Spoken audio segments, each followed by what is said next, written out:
بسم اللہ الرحمن الرحیم۔ السلام علیکم۔ اس ویڈیو میں ہم کتاب احیاء العلوم جلد نمبر 2 یعنی بک نمبر 2 کو آگے کنٹینیو کریں گے۔ اس سے پہلے اگر آپ نے سبسکرائب نہیں کیا تو سبسکرائب کر لیں اور بیل آئیکن پریس کر دیں۔ تو شروع کرتے ہیں۔ وجد کے متعلق دانشوروں کے اقوال۔ بعض نے کہا وجد دل میں ایک عمدہ فضیلت ہے، قوت گویائی الفاظ کے ذریعے اسے بیان کرنے پر قادر نہیں، تو اسے نفس نے خوش الہانی کے ذریعے نکالا۔ جب وہ فضیلت ظاہر ہو گئی تو نفس خوشی سے جھوم اٹھا، لہٰذا تم نفس سے سنا کرو اور اسی سے راز و نیاز کی باتیں کیا کرو اور ظاہری مناجات چھوڑ دو۔ کسی نے کہا سمع کا نتیجہ یہ ہے کہ جو رائے سے عاجز ہو وہ مستعد ہو جائے، فکر سے خالی شخص کو فکر مل جائے، کن ذہن ذہین ہو جائے، حتیٰ کہ چھپی ہوئی بات اس پر ظاہر ہو جائے، عاجز اٹھ کھڑا، میلہ صاف اور ہر نیت و رائے میں ماہر اور درستی والا ہو جائے، اور خطا نہ کرے اور کام کو بلا تاخیر بجا لائے۔ ایک قول ہے کہ جس طرح فکر علم کو معلوم تک پہنچاتا ہے، اسی طرح سمع دل کو روحانی عالم تک پہنچاتا ہے۔ کسی دانشور سے پوچھا گیا نغمات کے وزن پر اعضاء کا طبی طور پر حرکت کرنا کس وجہ سے ہے؟ جواب دیا یہ عقلی عشق ہے، اور عقلی عاشق اپنے معشوق سے زبان کے ذریعے ہی گفتگو کرنے کا محتاج نہیں ہوتا، بلکہ وہ اس سے تبسم، آنکھ، ابرو اور پلکوں کے اشارے اور اعضاء کی لطیف حرکات سے سرگوشی کرتا ہے۔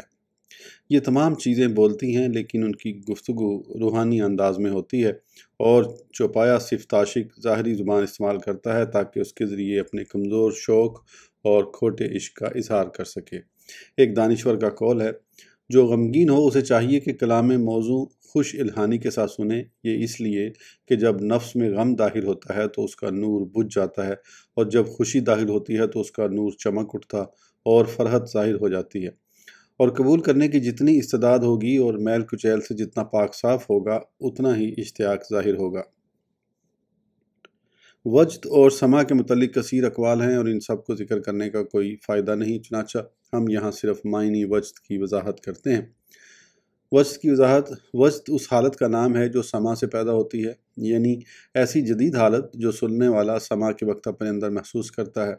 یہ حالت دو صورتوں سے خالی نہیں، یا تو اس کا سبب مکاشفات اور مشاہدات ہوں گے جو علوم اور تنبیہات کے قبیل سے ہیں، یا اس کا سبب احوال اور تغیرات ہوں گے جن کا تعلق علوم سے نہیں، جیسے شوق، خوف، غم، اضطراب، سرور، افسوس، ندامت، کشادگی، تنگی وغیرہ۔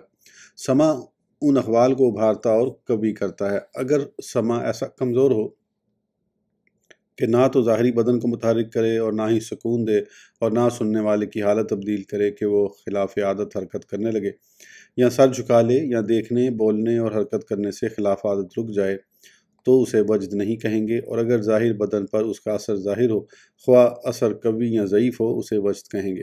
پھر جتنی قوت سے اس کا اثر پیدا ہوگا اتنی ہی اس کی تحریک زیادہ ہوگی۔ ظاہری اعضاء کو تغیر سے محفوظ رکھنا اور ان پر قابو پانا وجد کرنے والے کی قوت کے اعتبار سے ہوتا ہے۔ بعض اوقات وجد باطنی طور پر قوی ہوتا ہے، مگر وجد کرنے والے کے قوی ہونے کی وجہ سے ظاہری جسم پر اس کا اثر نہیں ہوتا، اور بسا اوقات اثر انداز ہونے والی حالت اتنی کمزور ہوتی ہے کہ حرکت پیدا کرنے اور گرہ کھولنے میں قاصر ہونے کی وجہ سے اس کا اثر تک ظاہر نہیں ہوتا۔ حضرت سیدنا ابو سعید بن عرابی علیہ رحمہ نے وجد کی تعریف میں پہلے معنی کی طرف اشارہ کیا۔ چنانچہ آپ نے وجد کے بارے میں فرمایا یہ مشاہدہ رقیب، حضور فہم اور ملاحظہ غیب کا نام ہے۔ کوئی بعید نہیں کہ سمع اس چیز کے منکشف ہونے کا سبب بن جائے جو پہلے منکشف نہیں تھی، کیونکہ کشف کچھ اسباب سے ہوتا ہے۔ اسباب کشف کے مختلف اسباب ہیں۔ تنبیہ، کیونکہ سمع تنبیہ کرنے والا ہے۔ احوال کی تبدیلی، ان کا مشاہدہ اور ان کا ادراک ہے۔ ادراک ایک ایسا علم ہے جو ان امور کی وضاحت کرتا ہے جو وجد کی کیفیت طاری ہونے سے پہلے معلوم نہ تھے۔ قلبی صفائی، کیونکہ سمع قلبی صفائی کا سبب ہے، اور تصفیہ قلب سے کشف حاصل ہوتا ہے۔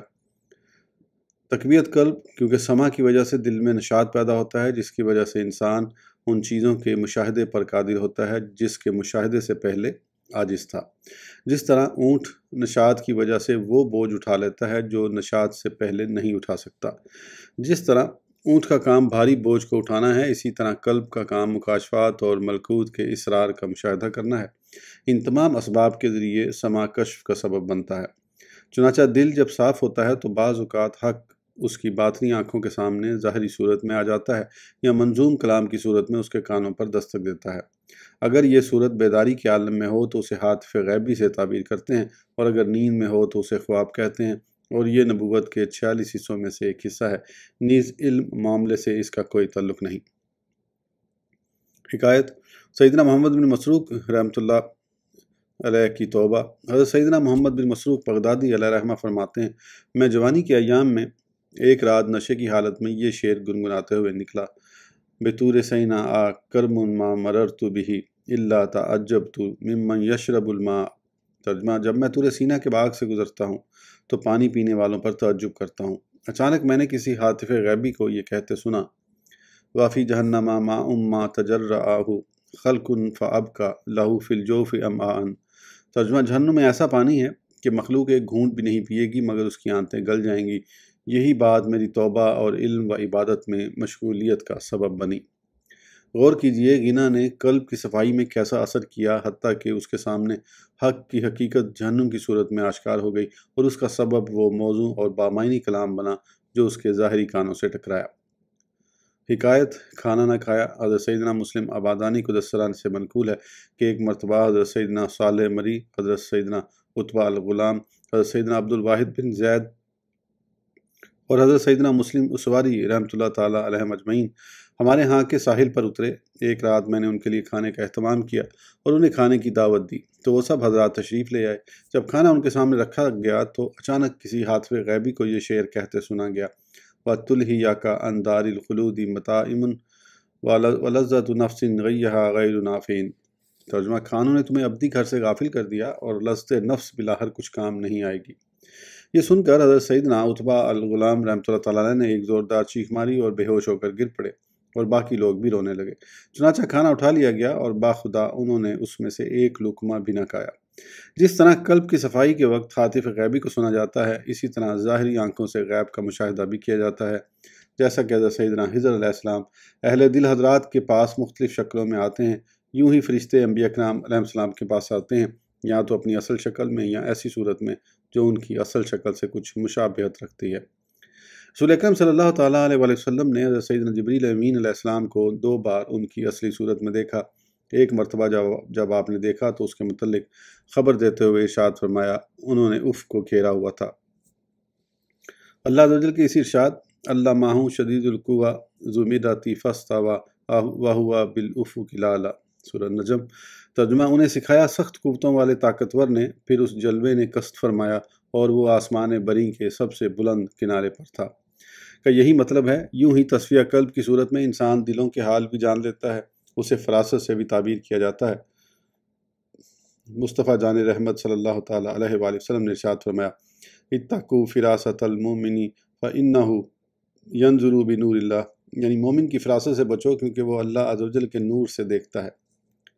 حکایت فراست مومن۔ ایک مجوسی نے مسلمان کے پاس آ کر پوچھا: اس فرمان نبوی اتقوا فراست المؤمن فإنہ ینظر بنور اللہ کا کیا مطلب ہے؟ مسلمانوں نے اسے سمجھایا مگر وہ مطمئن نہ ہوا، حتیٰ کہ وہ کسی صاحب نظر صوفی کے پاس پہنچا اور اس سے اس حدیث کا معنی دریافت کیا۔ صوفی نے فرمایا: اس کا معنی یہ ہے کہ جو زنار تیرے کپڑوں کے نیچے کمر پر بندھا ہوا ہے اسے توڑ دے۔ مجوسی بولا: آپ نے سچ فرمایا، یہی حدیث کا مطلب ہے۔ یہ کہہ کر اس نے اسلام قبول کر لیا۔ پھر کہنے لگا: مجھے پتہ چلا کہ آپ مومن ہیں اور آپ حق پر ہیں۔ حکایت سیدنا ابراہیم خواص رحمہ اللہ کی فراست۔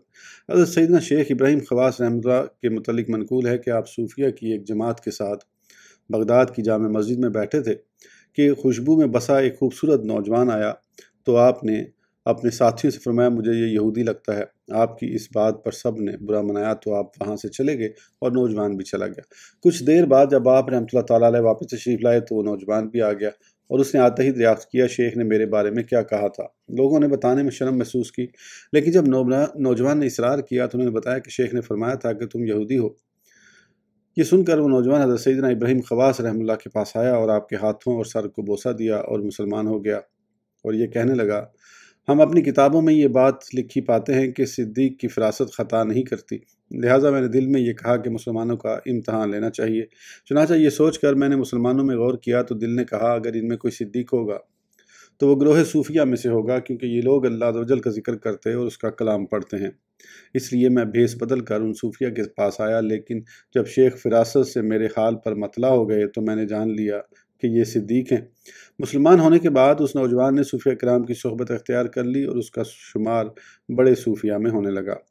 اسی کشف کے متعلق حضور نبی پاک صلی اللہ تعالیٰ علیہ وآلہ وسلم نے ارشاد فرمایا، اگر شیاطین بنو آدم کے دلوں کے ارد گرد نہ گھومتے تو وہ آسمانی ملکوت کا مشاہدہ کر لیتے۔ شیاطین دلوں کے گرد اسی وقت گھومتے ہیں جب وہ مذموم صفات سے پر ہوں، کیونکہ ایسے ہی دل شیاطین کی چراگاہ ہیں، اور جس نے اپنے دل کو ان مذموم صفات سے خالی اور صاف کر لیا تو شیطان اس کے دل کے گرد نہیں گھومتا۔ یہ فرمان باری تعالیٰ اللہ عبادک منہم المخلصین، سورہ الحجر، ترجمہ مگر جو ان میں تیرے چنے ہوئے بندے ہیں، اسی جانب اشارہ کرتا ہے۔ اللہ عز و جل کا فرمان ہے ان عبادی لیس لک علیہم سلطان، سورہ الحجر، ترجمہ بے شک میرے بندوں پر تیرا کچھ قابو نہیں۔ حکایت سیدنا ذوالنون مصری رحمہ اللہ کا وجد، سما تصفیہ قلب کا سبب اور تصفیہ حق کا جال ہے۔ اس پر یہ واقعہ بھی دلالت کرتا ہے کہ حضرت سیدنا ذوالنون مصری علیہ رحمہ بغداد میں داخل ہوئے تو صوفیہ کی ایک جماعت آپ کی خدمت میں حاضر ہوئی۔ ان کے ساتھ ایک قوال بھی تھا۔ انہوں نے آپ رحمۃ اللہ تعالیٰ علیہ سے سما کی اجازت چاہی، آپ نے اجازت عطا فرما دی۔ قوال نے جب یہ اشعار پڑھے، صغیرو ہوا کا عزا بنی فکیف بہی زختنا کا وانت جماعت فی قلبی ہوین قد کانا مشترکا اما ترسی لمکتئب اذا داہک الغالب کا، ترجمہ تیری تھوڑی سی محبت نے ہی مجھے تکلیف میں مبتلا کر دیا ہے، جب یہ زیادہ ہوگی تو کیا حال ہوگا۔ تو اس نے محبت کو تنہا میرے دل میں جمع کر دیا ہے، جو ہم دونوں میں مشترک تھی۔ تجھے اس غمگین پر ترس نہ آیا کہ جب کوئی بے فکر ہنستا ہے تو وہ رو دیتا ہے۔ حضرت سیدنا ذوالنون مصری علیہ رحمہ اسے سن کر کھڑے ہو گئے اور وجد میں آ گئے، اور شدت وجد کی وجہ سے بے ہوش ہو کر چہرے کے بل گر پڑے۔ پھر ایک اور شخص وجد کے لیے کھڑا ہوا تو حضرت سیدنا ذوالنون مصری علیہ رحمہ نے کہا، وہ تمہیں دیکھتا ہے جب تم کھڑے ہوتے ہو۔ تو وہ شخص بیٹھ گیا۔ ایسا آپ رحمۃ اللہ تعالیٰ علیہ نے اس لیے فرمایا کہ آپ اس کے قلبی حال پر مطلع تھے کہ یہ مصنوعی اور بناوٹی وجد کرتا ہے، اس لیے اسے بتا دیا کہ اگر غیر اللہ کے لیے اٹھو گے تو تمہارا فریق وہ یعنی اللہ عز و جل بنے گا جو تمہیں کھڑا ہوتے وقت دیکھتا ہے۔ بس اگر وہ شخص اپنے وجد میں سچا ہوتا تو نہ بیٹھتا۔ وجد کا حاصل مکاشفات اور حالات ہیں، اور ان میں سے ہر ایک کی دو قسمیں ہیں، افاقہ کے بعد جسے بیان کرنا ممکن ہو، جسے بیان کرنا ممکن نہ ہو۔ شاید تم ایسی حالت اور علم کو بعید سمجھو جس کی نہ تو حقیقت معلوم ہو اور نہ ہی اسے بیان کیا جا سکتا ہو، لیکن یہ بعید نہیں ہے، کیونکہ تمہیں اپنے احوال میں سے اس کی مثالیں مل جائیں گی۔ جہاں تک علم کی بات ہے تو اس کی مثال یہ ہے کہ کتنے ہی فقیہ ایسے ہوتے ہیں کہ ان کے سامنے دو ملتے جلتے مسئلے پیش ہوتے ہیں، اور وہ اپنے ذوق سے اس بات کا ادراک کر لیتے ہیں کہ دونوں مسئلوں کا حکم الگ الگ ہے، لیکن اگر انہیں دونوں کے درمیان وجہ فرق بیان کرنے کا کہا جائے تو زبان اس کا ساتھ نہیں دیتی کہ فرق بیان کر سکے، اگرچہ وہ کتنے ہی فصیح و بلیغ ہوں۔ چنانچہ وہ اپنے ذوق سے فرق کا ادراک تو کر لیتے ہیں مگر زبان سے ادا نہیں کر پاتے۔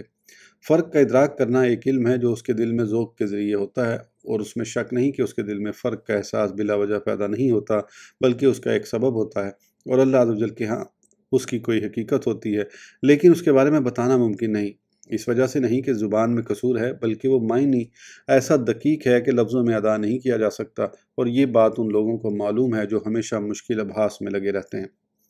جہاں تک حال کی بات ہے تو اس کی مثال یہ ہے کہ بہت سے لوگ ایسے ہیں جو صبح کرتے وقت اپنے دل میں تنگی یا کشادگی پاتے ہیں، لیکن اس کا سبب نہیں جانتے، اور بعض اوقات انسان کسی چیز میں غور و فکر کرتا ہے جس کا اثر وہ اپنے دل میں پاتا ہے، وہی سبب کو تو بھول جاتا ہے لیکن اثر دل میں باقی رہتا ہے اور وہ اسے محسوس بھی کرتا ہے۔ چنانچہ باعث سرور سبب میں تفکر کرنے کی وجہ سے سرور والی حالت، اور باعث حزن و ملال سبب میں تفکر کرنے کی وجہ سے غم والی حالت اس کے دل میں قرار پکڑ لیتی ہے، اور جس چیز میں تفکر کیا ہوتا ہے وہ بھول جاتا ہے لیکن اس کا اثر باقی رہتا ہے۔ کبھی کبھار یہ حالت بڑی عجیب و غریب ہوتی ہے کہ اسے غم یا سرور سے تعبیر نہیں کر سکتے، اور نہ ہی کوئی ایسا لفظ ملتا ہے جو مقصود کو بیان کر سکے۔ اسی طرح موضوع اور غیر موضوع شعر کا ذوق اور ان کے درمیان فرق بھی بعض لوگوں کے ساتھ خاص ہے، کیونکہ یہ بھی ایک ایسی حالت ہے جس کا ادراک ذوق والا ہی کر سکتا ہے، لیکن یہ موضوع ہے اور یہ غیر موضوع، لیکن بے ذوق آدمی کے لیے ایسی تعبیر کرنا ممکن نہیں جو مقصود کو واضح کرے۔ نفس میں ایسے عجیب و غریب احوال ہوتے ہیں جن کی یہی کیفیت ہوتی ہے، خوف، غم اور سرور جیسی مشہور کیفیتیں تو سما سے پیدا ہوتی ہیں، جن کا بہرحال مفہوم ہوتا ہے، اور ان سے یہ کیفیتیں پیدا ہوں تو کچھ تعجب خیز بھی نہیں، لیکن تاروں والے ساز اور تمام غیر مفہوم نغمات نفس میں عجیب قسم کی تاثیر پیدا کرتے ہیں جو لفظوں میں بیان نہیں کی جا سکتی۔ اسے شوق سے بھی تعبیر کیا جاتا ہے، لیکن عجب شوق ہے کہ جس کا شوق ہے مشتاق کو اس کی معرفت نہیں، یعنی جس کا دل تاروں والے ساز یا اس کے مشابہ ساز سننے کی وجہ سے مضطرب ہو، اسے علم ہی نہیں کہ اس کا دل کس کا مشتاق ہے، اور وہ اپنے نفس میں ایک حالت پاتا ہے جو گویا کہ کسی بات کا تقاضا کر رہی ہوتی ہے، لیکن وہ نہیں جانتا کہ کس بات کا تقاضا کر رہی ہے۔ یہ کیفیت عوام الناس اور ان لوگوں پر گزرتی ہے جن کے دل پر نہ تو کسی آدمی کی محبت کا غلبہ ہوتا ہے اور نہ ہی اللہ عز و جل کی محبت غالب ہوتی ہے، اور اس بات کا ایک مخفی راز ہے، اور وہ یہ ہے کہ ہر شوق کے دو رکن ہوتے ہیں۔ نمبر 1 مشتاق کی صفت، یعنی جس کا اشتیاق ہے اور اس کے ساتھ کچھ نہ کچھ مناسبت ہو۔ نمبر 2 مشتاق علیہ کی معرفت اور اس تک پہنچنے کا طریقہ معلوم ہو۔ اگر آدمی میں وہ صفت پائی جائے جس کی وجہ سے شوق حاصل ہوتا ہے اور مشتاق علیہ کی صورت کا علم بھی پایا جائے، تب تو بات واضح ہے، اور اگر مشتاق علیہ کا علم نہ ہو لیکن شوق پیدا کرنے والی صفت پائی جائے تو جب وہ صفت حرکت کرے گی اور اس کی آگ بھڑکے گی تو لازمی طور پر اس سے دہشت اور حیرت پیدا ہوگی۔ مثلاً ایک آدمی نے اس طرح نشوونما پائی کہ عورتوں کی صورت تک نہیں دیکھی اور نہ ہی جمع کی صورت سے واقف ہے، پھر وہ بالغ ہو جائے اور اس پر شہوت کا غلبہ ہو تو ضرور وہ اپنے نفس میں شہوت کی آگ کو محسوس کرے گا، لیکن اسے یہ معلوم نہیں ہوگا کہ وہ جمع کا مشتاق ہے، کیونکہ وہ جمع کی صورت سے نا آشنا اور عورتوں کی صورت سے نا واقف ہے۔ اسی طرح انسان کے نفس کو عالم علوی کے ساتھ ایک مناسبت ہے اور ان لذات کے ساتھ بھی ایک تعلق ہے جن کا وعدہ سدرۃ المنتہا اور فردوس اعلیٰ میں ہوا ہے۔ چونکہ انسان نے انہیں دیکھا نہیں ہے، لہذا اس کے خیال میں فقط ان چیزوں کی صفات اور ناموں کا علم ہے، جس طرح وہ شخص جس نے جمع اور عورتوں کا نام تو سنا ہو لیکن کبھی کسی عورت کی صورت نہ دیکھی ہو، نہ کسی آدمی کی صورت دیکھی ہو اور نہ ہی اپنی صورت کبھی آئینے میں دیکھی ہو، تاکہ قیاس کے ذریعے علم حاصل کرتا۔ معلوم ہوا کہ سما اس کی شوق کو حرکت دیتا ہے، مگر چونکہ جہالت کے غلبے اور دنیا میں مشغولیت کی وجہ سے وہ خود کو اور اپنے رب عز و جل کو بھول چکا ہے اور اپنے اس ٹھکانے کو بھی بھول گیا ہے جس کا وہ طبعی طور پر مشتاق ہے، تو اس کا دل کسی بات کا تقاضا کرتا ہے لیکن جانتا نہیں کہ وہ کیا ہے۔ نتیجتاً وہ حیرت، دہشت اور اضطراب میں مبتلا ہو جاتا ہے اور اس کا حال اس گلا گھونٹے ہوئے شخص جیسا ہوتا ہے جسے بچاؤ کا راستہ معلوم نہیں ہوتا۔ یہ اور اس کی مثل دیگر احوال ایسے ہیں جن کی حقیقتوں کا ادراک نہیں کیا جا سکتا اور نہ ہی ان احوال کے ساتھ متصف شخص انہیں زبان سے تعبیر کر سکتا ہے۔ اس گفتگو سے ظاہر ہوا کہ ایک وجد وہ ہوتا ہے جس کا اظہار ممکن ہو اور دوسرا وہ جس کا اظہار ممکن نہ ہو۔ اس طرح ایک وجد وہ ہوتا ہے جو دل پر ہجوم کرتا ہے اور دوسرا وہ جو بناوٹی ہوتا ہے۔ اس کی پھر دو قسمیں ہیں۔ نمبر 1 مذموم، جس سے مقصود ریاکاری اور احوال شریفہ کا اظہار ہو جبکہ وہ ان احوال سے بالکل خالی ہو۔ نمبر 2 محمود، جس سے مقصود احوال شریفہ کو طلب کرنا ہو مگر حیلہ کے ذریعے ہو۔ یہ اس لیے کہ احوال شریفہ کو حاصل کرنے میں کسب کا عمل دخل ہے، چنانچہ حضور نبی کریم صلی اللہ تعالیٰ علیہ وآلہ وسلم نے تلاوت قرآن کے وقت جسے رونا نہ آئے اس کے لیے ارشاد فرمایا وہ رونے اور غم والی صورت ہی بنا لے، کیونکہ ابتداءً ان احوال میں تکلف برتا جاتا ہے اور آخرکار یہ قرار پکڑ لیتے ہیں۔ جو شخص بھی قرآن سیکھتا ہے وہ پہلے اسے تکلیف اٹھا کر یاد کرتا ہے اور کامل غور و فکر اور حاضر دماغی کے ساتھ بتکلف پڑھتا ہے، بعد میں یہی فعل اس کی زبان پر عادتاً جاری ہو جاتا ہے اور نماز وغیرہ میں اس کی زبان پر غافل ہونے کے باوجود جاری رہتا ہے۔ چنانچہ کبھی ایسا ہوتا ہے کہ پوری سورت پڑھنے کے بعد اسے معلوم ہوتا ہے کہ اس نے یہ سورت غفلت کی حالت میں پڑھی ہے۔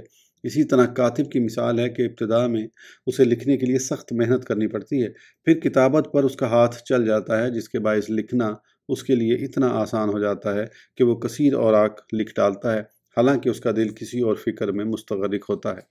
یوں ہی تمام وہ صفات جنہیں نفس اور اعضاء قبول کرتے ہیں ابتداءً انہیں تکلف اور تصنع یعنی بناوٹ سے ہی حاصل کیا جاتا ہے اور آخر کار وہ طبیعت کا حصہ بن جاتے ہیں۔